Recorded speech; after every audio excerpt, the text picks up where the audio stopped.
दिव्यास्त्रों की प्राप्ति। एक बार वीरवर अर्जुन उत्तराखंड के पर्वतों को पार करते हुए एक अपूर्व सुंदर वन में जा पहुंचे।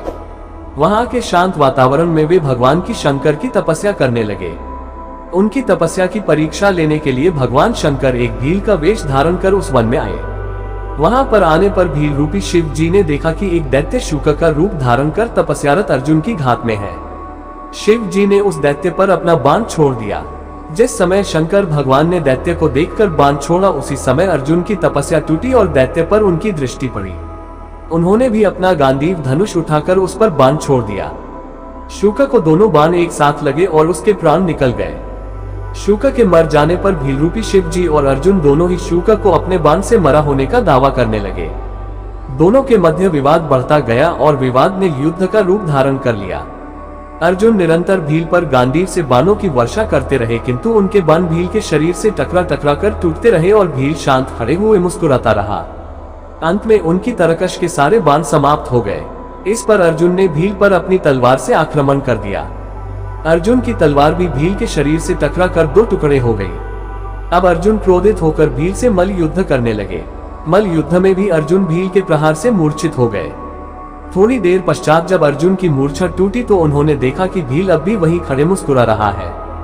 भील की शक्ति देखकर अर्जुन को अत्यंत आश्चर्य हुआ और उन्होंने भील को मारने की शक्ति प्राप्त करने के लिए शिव मूर्ति पर पुष्पमाला डाली, किंतु अर्जुन ने देखा कि वह माला शिव मूर्ति पर पड़ने के स्थान पर भील के कंठ में चली गई। इससे अर्जुन समझ गए कि भगवान शंकर ही भील का रूप धारण करके वहां उपस्थित हुए हैं।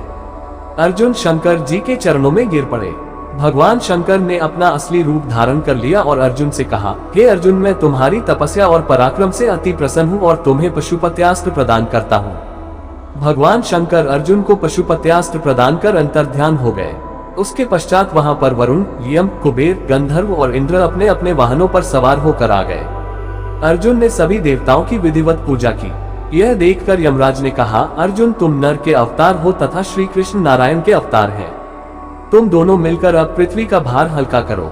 इस प्रकार सभी देवताओं ने अर्जुन को आशीर्वाद और विभिन्न प्रकार के दिव्य एवं अलौकिक अस्त्र शस्त्र प्रदान कर अपने अपने लोकों को चले गए।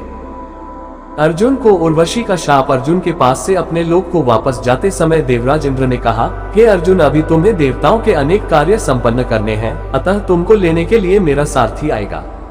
इसलिए अर्जुन उसी वन में रहकर प्रतीक्षा करने लगे। कुछ काल पश्चात उन्हें लेने के लिए इंद्र के सारथी मातली वहां पहुंचे और अर्जुन को विमान में बिठाकर देवराज की नगरी अमरावती ले गए। इंद्र के पास पहुंचकर अर्जुन ने उन्हें प्रणाम किया। देवराज इंद्र ने अर्जुन को आशीर्वाद देकर अपने निकट आसन प्रदान किया। अमरावती में रहकर अर्जुन ने देवताओं से प्राप्त हुए दिव्य और अलौकिक अस्त्र शस्त्रों की प्रयोग विधि सीखा और उन अस्त्र शस्त्रों को चलाने का अभ्यास करके उन पर महारत प्राप्त कर लिया। फिर एक दिन इंद्र अर्जुन से बोले, वत्स, तुम चित्रसेन नामक गंधर्व से संगीत और नृत्य की कला सीख लो। चित्रसेन ने इंद्र का आदेश पाकर अर्जुन को संगीत और नृत्य की कला में निपुण कर दिया। एक दिन जब चित्रसेन अर्जुन को संगीत और नृत्य की शिक्षा दे रहे थे, वहां पर इंद्र की अप्सरा उर्वशी आई और अर्जुन पर मोहित हो गई। अवसर पाकर उर्वशी ने अर्जुन से कहा, हे अर्जुन, आपको देखकर मेरी प्रज्ञा जागृत हो गई है, अतः आप कृपया मेरे साथ विहार करके मेरी प्रज्ञा को शांत करें। उर्वशी के वचन सुनकर अर्जुन बोले, हे देवी, हमारे पूर्वज ने आपसे विवाह करके हमारे वंश का गौरव बढ़ाया था, अतः पुरु वंश की जननी होने के नाते आप हमारी माता के तुल्य हैं। देवी, मैं आपको प्रणाम करता हूँ। अर्जुन की बातों से उर्वशी के मन में बड़ा क्षोभ उत्पन्न हुआ और उसने अर्जुन से कहा, तुमने नपुंसक को जैसे वचन कहे हैं, अतः मैं तुम्हें शाप देती हूँ कि तुम 1 वर्ष तक पुंसत्वहीन रहोगे। इतना कहकर उर्वशी वहां से चली गई।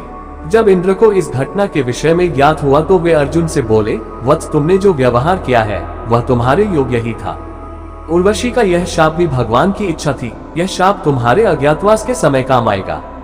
अपने 1 वर्ष के अज्ञातवास के समय ही तुम पुंसत्वहीन रहोगे और अज्ञातवास पूर्ण होने पर तुम्हें पुनः पुंसत्व की प्राप्ति हो जाएगी।